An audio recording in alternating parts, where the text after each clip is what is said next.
सर्वांना मी आकाश साहेब इयत्ता तिसरीचा विद्यार्थी स्वातंत्र्य दिनाच्या शुभेच्छा देतो आणि माझे 2 शब्द सांगतो. माझे आई वडील माझे ऊसतोडीसाठी आम्हाला देशावर जायला लागते. कितीही संकटे आले तरी आपण शिक्षण थांबवणार नाही.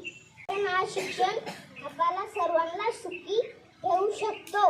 होय, मी निर्धार केला आहे की मी शिकणारच.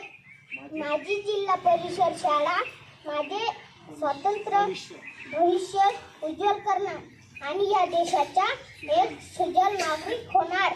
बोला